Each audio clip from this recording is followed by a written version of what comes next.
What's up, guys? Welcome back to the WCS America Challenger League. Of course, we just wrapped up the round of 16 of the Premier League. The finals will be this weekend, but first we got some Challenger League action coming your way where these players are trying to get into Premier League of Season 2. Currently, we're in a match between Taeja and Illusion. Players are ready. Let's do it. Let's do it.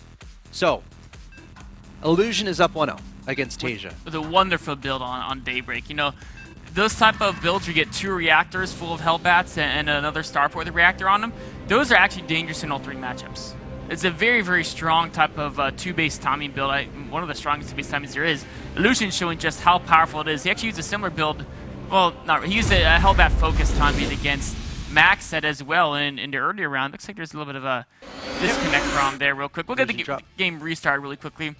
But Illusion being very creative with his builds because he's a player who consistently mixes up his builds and comes up with very creative timings that we don't see every other player really utilizing to the same extent. Yeah, pretty inspiring play there from Illusion, showing that, these non-Korean players could potentially go toe-to-toe with the best in the world hailing from Korea. Now, the next map is going to be Daybreak, and this is one of those maps that is receptive to the longer games, but I'm actually really interested to see how both these players kind of adjust their builds or playstyles. I wonder if Illusion has another build designed for Daybreak that he's going to throw out here. It could be. Early Reaper play is something that sometimes people do some 2 racks Reaper rushes in TVT.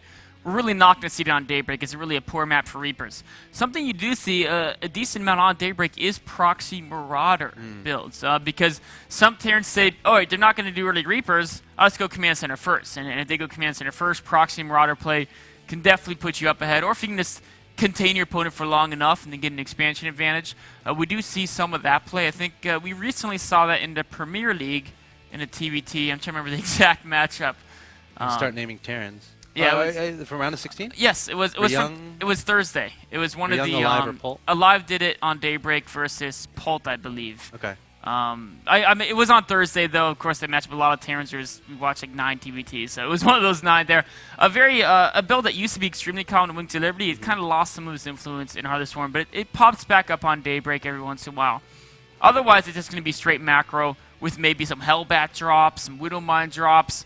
Banshees are very popular on Daybreak. We saw a crazy Banshee game in that same group. Young versus Alive on Daybreak was just absolute Banshee madness. I'm not sure where our admin is, so I'm going to be remaking. Of course, it's understandable. He usually makes the game and just waits for the next one to start. So I'm going to try to invite the players here. Please bear with me as we want to get this started again. We are completely live right now.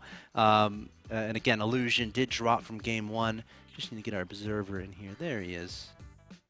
Okay, I think we're about to get started here. I promise. So all the players are in the game. I'm not sure. After that first map, Taeja has to be so afraid of what Illusion can do. And one of the best ways, if you're afraid, you want to scout your opponent. Now, you could use a scan every 20 seconds, but then you're just going to lose because you're too far behind in macro. If you do that scan paranoid, plus you're not guaranteed to see what they're doing with the scan. One of the best ways to keep tabs in your opponent, just open up with a Banshee. Banshee, of course, can run in there even if it's deflected. At least you're going to, for sure, see what your opponent is up to. So I think we'll see Taeja do Banshee play either before or after Expo. Illusion, we'll have to wait and see what he has in store. Anything can happen here, guys. You're watching WCS America, the Challenger League, and we're finally in game number 2. Apologies for the delay, but having a lot of fun here on this glorious Monday evening. Again, guys, Monday through Thursday, every single day, we have some Challenger League action going on. Probably the more important matches coming up on Wednesday and Thursday, being the deciding match to see who's going to get into Premier League, but every single match definitely going to be important and definitely going to show some fireworks. We've seen plenty of fireworks so far today. But here we are in game number 2. Yes, the scoreboard is correct. In the bottom left-hand location, we have the red Terran player hailing from the United States of America. One of the youngest Terran players currently in the scene. He's currently up 1-0, 1 win away from advancing on to play Pult. He is Illusion.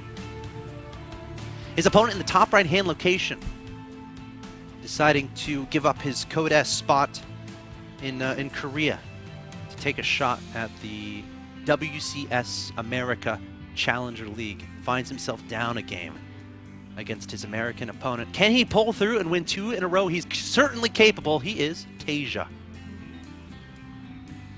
To remind you guys to tweet hashtag WCS. Call your parents, call your friends. Tell them to start watching because this could be a very important game, a very important moment indeed. As Illusion is 1 win away from advancing on in the Challenger League and knocking out his opponent to the group matches. You can see here Illusion getting the gas before his opponent. The time in which Taeja is getting his refinery indicates that just build the reactor on the barracks after 1 or 2 Marines and then get the command center. Whereas Illusion with a little bit of a faster refinery could be looking to get that factory before command center, similar to the opening he used last game. Of course, you know, it was a very interesting development last game as far as the respective openings. Illusion electing to go for a little bit later of a command center in favor of getting a couple Widow Mines out pretty fast, which ended up definitely being well worth it, as able to not only spot his opponent's Hellions, but I think he killed one and then, you know, managed to spot the other ones roaming around. Taeja going for the faster expansion, so, you know, delaying that tech a little bit. So we'll have to see how these guys adjust in this game. As you said, the faster factory here from Illusion. Taeja only has a barracks on the ground so far, going to put a reactor on top of it. And again, this is one of those standard builds that you see in most TVTs from most top Korean Terran players. Going to follow it up with the command center fairly soon. So pretty identical openings, honestly, between games 1 and 2. Here's a little difference. Illusion, just as you said that, decided to throw a wrench into plans, building a second refinery. So he's going to be expanding not quite as fast as he did in that first game. And in fact, actually, he's building a proxy barracks. So a very aggressive build from him, getting a reactor on his barracks at home. I'm curious. What is he up to? I don't know. I'm waiting to see out a starport.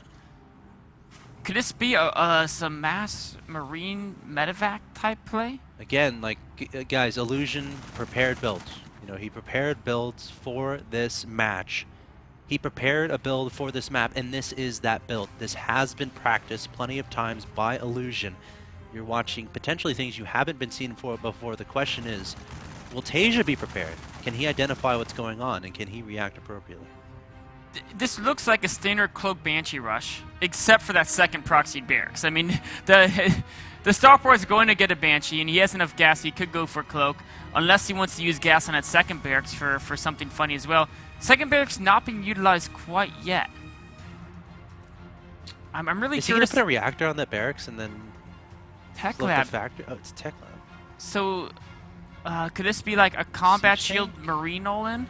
I feel getting stim on that Tech Lab would take too long. He wants to do some Cloak Banshee harass, slow down his opponent. He's going to put the factory on it and have yeah, right. You're right. It's siege tanks. You're right. That's a really cool move. So the Cloak Banshee will do damage, and it's going to be a marine siege tank follow-up. Very interesting way. And he's going to have extra marines, because that second barracks can produce marines as well. Oh, Scancy is a starport. I don't know if he saw the Tech Lab. No, he didn't. Whoa. He has to think that it's a possibility. So he's going to be looking for, you know, for drop plays from the starport as well as Banshee play. We have an armory added on here from Taeja, so he's going to go for the Hellbat play that Illusion was doing in the last game. Also adding on an engineering bay, of course, you know, a standard reaction to potential Banshees, so you can get those turrets on the field. Now the question is, can Illusion do enough damage here with the Banshees to make this follow-up, you know, pretty much an all-in? There's no second command center just yet. And there's no money for one either. Yeah. I mean, of course, because he's producing out of 2 barracks, a starport, and a factory all at the same time. The Banshee definitely has to get something done. It's going to be revealed here as it approaches the watchtower. So Taeja won't take too much damage, but just the fact he's forcing out 2 missile turrets. And what's important to note, the missile turrets defend the mineral lines. But with the build Illusion's doing, he actually would rather go ahead and kill the Marines, kill a potential tank of his opponents, than go for those SCVs, because he's following this up with the 1 base all-in. So even if he killed 10 SCVs, given the fact his opponent has 2 command centers, he'd still be behind in economy. He's going to go straight for... Oh, two Vikings find that Banshee. Oh, he's going to cloak and get out of there. Oh, that's not good for Illusion. Hellion also spots the lack of a natural expansion still. So sees the SCV, which may make him think, okay, he's about to put down a command center. Yep, and of course that's definitely on purpose. Illusion pulling that that SCV out there to try to fake out his opponent. Still stockpiling these units at the bottom of the map, and Taeja has yet to scout them. He has a tank coming out on his own, and he already has a tank on the field. And, you know, it's already sieged, obviously.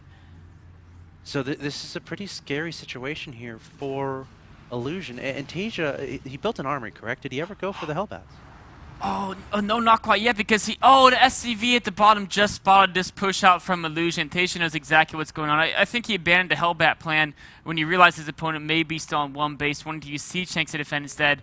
And this is going to be an almost impossible defense to break. If SCVs can buffer enough damage, maybe he can make it happen, but if Taeja is fast and pulling his own SCVs, this defense is going to be so difficult to crack. If Taeja had gone for Hellbats, this would be much different. The Banshee's going to cloak the Vikings, targeting down those Banshees with the scan. The Marines coming forward. The tank sieging up here from Illusion, trying to break his opponent, but Taeja has so much. He's up 62 to 26 supply, and Taeja is going to take victory in game 2. A crafty attempt there from Illusion, and I kind of like the idea, but pretty much a situation where nothing really went his way as far as the game progressed. Taeja too good in identifying, you know, the possibilities, not necessarily knowing exactly what his opponent was doing, but making all the right steps and realizing, okay, this is probably one base all in. I should get these siege tanks out pretty fast.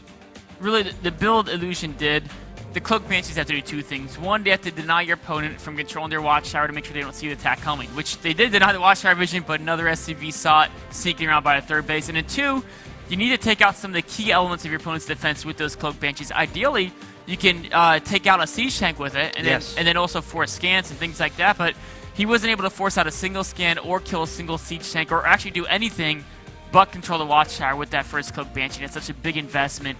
It just set the attack back too far. Great play there from Taeja in game number 2. He's going to equalize the series at 1-1, guys. Remember, this is a best of 3, so the next game is going to be the decider. Last game of the night coming up from WCS America, the Challenger League. Taeja versus Illusion. Up next, stay tuned.